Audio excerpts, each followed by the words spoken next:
Well, hello there, real gamers. Retro Rob here, and welcome to Retro Rob Everything. Today we're going to do a little bit of racing. For the past, I'd say probably about 5-6 years. I've been testing all sorts of different, little handheld Famicom systems. And I've got kind of a standard for how I do that. And one of the standard tests I do is on a game called F1 Race, which is... it's a decent racing game. But for like those 5 or 6 years, I basically only played the first race, maybe 2. And not too long ago, I decided, hey, I'm going to try and finish the race. Well, come to find out, F1 Race can't be finished. So when I was looking up what the heck's going on with this, right? I did the video, by the way. I'll link that down below. I found out that when they made the Gameboy version of F1 Race, they made it a little bit more complete. So I thought, hey, let's do a gameplay video on F1 Race on the Game Boy. So yeah, we're gonna do that, and we're gonna start it as we always do with the front of the box. Hey, look at it. It's got a dent, and it wasn't shipped by Temu. Excellent. Anyway, Game Boy F1 Race, and it has the Game Link game pack with it, which it points out down here. It's a high-speed race for up to 4 players. That's pretty cool. I like that idea. Can you imagine, like, in school, and you got, like, 3 friends around during lunch, and you're just, like, playing this? That'd be pretty cool. Gotta like that. Anyway, includes new 4-player adapter for up to 4-player fun. And it has the official Nintendo seal of quality. Thank God. On the back of the box, more real estate means more writing. Wow, look at all that. Anyway, fire up your engines for the Nintendo Grand Prix. F1 Race. You're at the wheel of a Formula One race car. You'll have to be a world-class driver to stay on the course. Am I the only person who has a hard time reading when they space things out differently? I have the worst time. Man. Anyway, steer carefully. Hugging the corners at over 250 kilometers per hour isn't easy. 14 racetracks take you around the world for a truly international challenge. Anyway, up to 4 players can compete. And yes, comes with the 4-player adapter. I really love this picture right here. That's pretty cool. Yep, like it. Let's open it up. Now, of course, I bought this used off of eBay, so I don't think it has everything in it. All right, first thing is we've got the F1 Race game in a case. And you can open it up. Come on. Open up. Open up. Open. You know what? My inexperience with these cases shows. There we go. Got it. And there we go. There's F1 Race in all of its glory with a banging noise as I hit. I'm going to have to do something with the arm of this chair when I'm doing these because I bang it an awful lot. All right. We've got the 4-player adapter. Here, I'm going to move this light over a little bit so you can get some extra noise. And that looks pretty good, actually. It looks new. I don't think they used that. Oh, yeah, looks like everything is here. Look at that. F1 Race instruction booklet. Have they bothered to do it in color? They've bothered to do it in 2-color, which is pretty good. And it looks like one of my lights just ran out of juice. That's a sad, sad thing, isn't it? Let's stall for a couple seconds while I try and figure out where the heck the cable is for this. Ha! There we go. Oh, yes, indeed. I must have left it on last night. What, you're saying reshoot this scene? Heck no. All right, there we go. F1 Race instruction booklet. And it's printed in, I said 2 colors the first time I ran through this, but it's really 3 because there's gold. And yeah, covers the basics. Nice enough, right? And then we got the 4-player adapter. And there's the instructions for that. So that's what you get in there. Let's plug it in and take it for a spin. And here we go with some F1 race. Grand Prix we have. And of course we're going to start a new game. And we got two types of race cars here. One has a faster top speed, but uses more gas and has a slower jet speed. They call it jet. I'm calling it turbo during this gameplay because I can't take the term jet seriously. Alright, so coming out of the gate, I find it helps just kick on the turbo.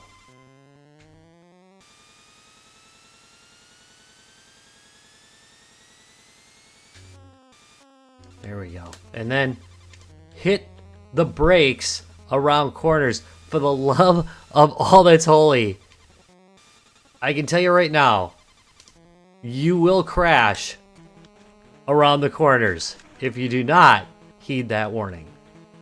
You absolutely... Oh, man. Need to be careful, and I have found that it is really hard to avoid hitting your turbo around corners. I accidentally set it off all the time. Come on. There we go, second place.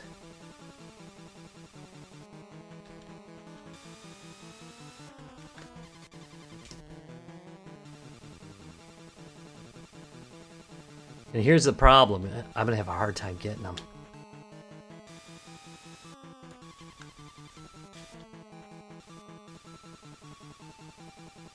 There we go, I'm in the center.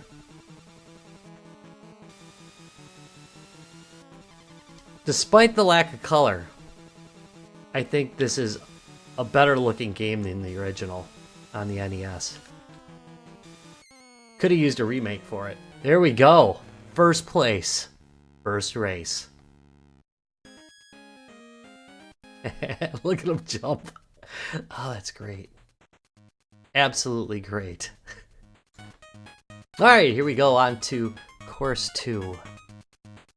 Also known as the last track you will ever play on this game before throwing the box out the frickin' window. And I say that, I'm not even joking. It is ridiculous, this second race. I thought maybe I was doing something really wrong, but come to find out, I looked at forums, I looked at reviews, and this second race is ridiculously hard. It's just outrageously hard. The NES version of this game had exactly the same thing, where one of the tracks is much harder, but this one is silly hard. And a large part of it is the boosting mechanic. It's very hard to go an entire race without accidentally boosting into a corner, basically, because you're pressing up to boost, right? And in this game, you can't afford to crash even once, or you're gonna have problems. So I'm just gonna do the best I can for you guys. That's gonna be it. Because I think I've probably played this game enough for a lifetime.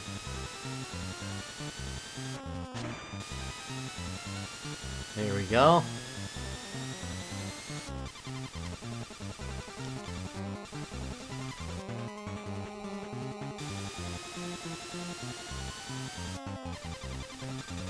There we go. I just accidentally boosted into a corner. I got lucky on that one, but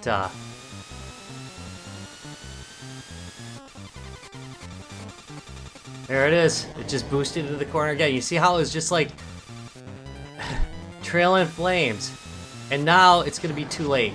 Yeah, see, it's all over now. I'm gonna try, but there's not a lot I can do anymore.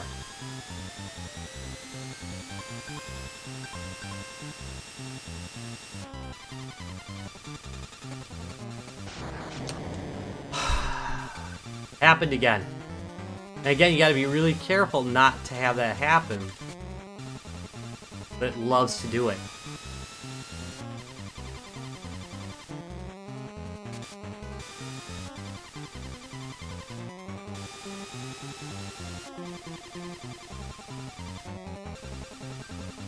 Come on. I just saw that car. Come on. Come on.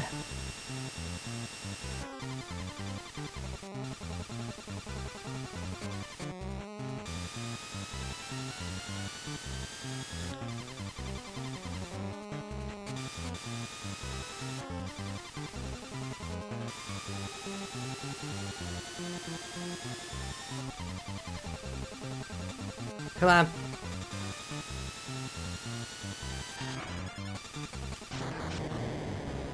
And there we go.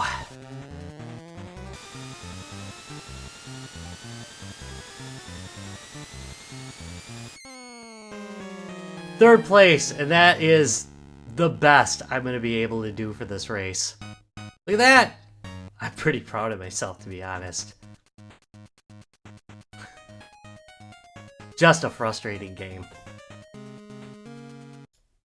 Alright, and that wraps it up for F1 Race on the Game Boy. And I'm going to say that there is probably about 45 minutes of footage missing from this video. And it's largely because I just didn't want to put you through it. I have played just this track over and over again, scads of times. I can consistently come in second place, and I'm still like so far behind first place that I don't feel like I'm gonna get it done within a reasonable period. Wait, stop! I cannot let this stand. This race must be won. Come on.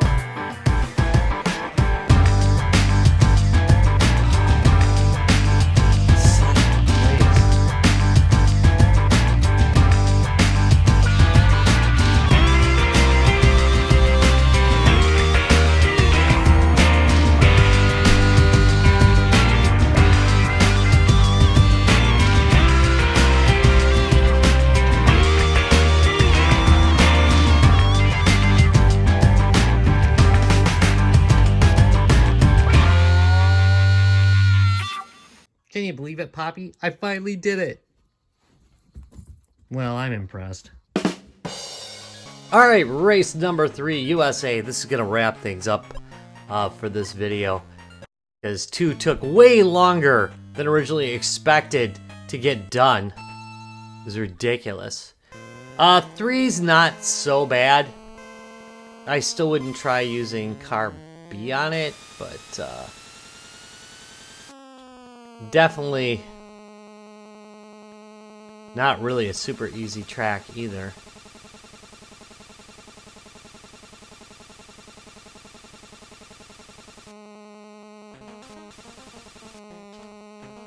Come on.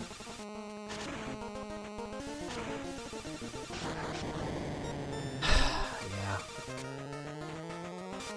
How'd you feel about that turn? I'm gonna tell you how I felt about it.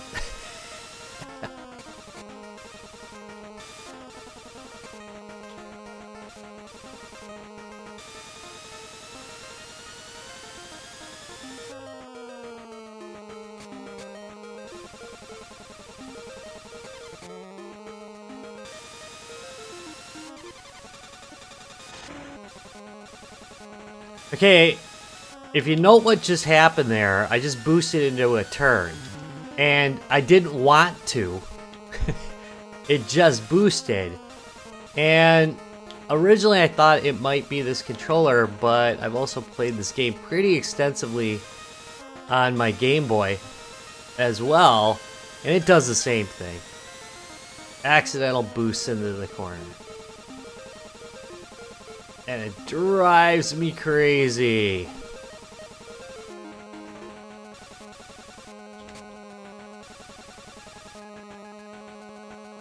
Now you gotta be careful. I always hit that one. It just drives me crazy. It's cause that turn's too tight for the controls that you have. It's just, the car does not control tight enough to get you through that corner. You basically have to stay down the center. Ugh, it's a nightmare. A control nightmare.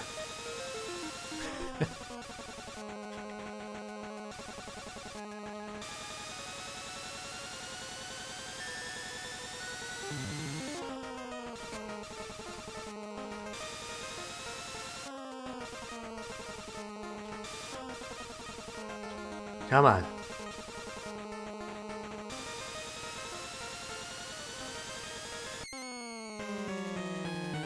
Well, there's second. Not bad. And that wraps it up for F1 Race on the Game Boy. Boy, was that something, huh?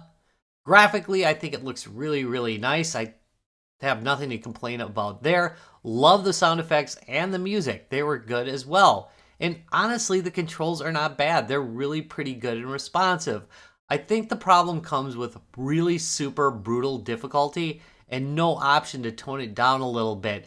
The lead car just can blast through corners without braking at all, and it makes the race feel unfair. I don't know how many second place finishes I had on the second race, but it must have been dozens of them. And the lead car was still super far out. There's no variance there. And it makes it feel, well, I mean, it's pre-programmed, but it makes it feel artificially difficult. The other thing was the car was often not up to the cornering that was needed. Like when I had that S turn, it's just random luck whether you're going to make it through that S turn or not. It was no skill. I would slow down. I mean, that's the only skill, is to know to slow down before that. But other than that, it's just darn near impossible to get through at a high speed. So all in all, I don't think you should buy it like as a complete set, to be honest, unless you're really planning to play multiplayer. If you can get the loose cart for like $10 and you really like a challenge, you'll probably like it. But I'm probably not going to go back to it because it's way too much time for too little reward.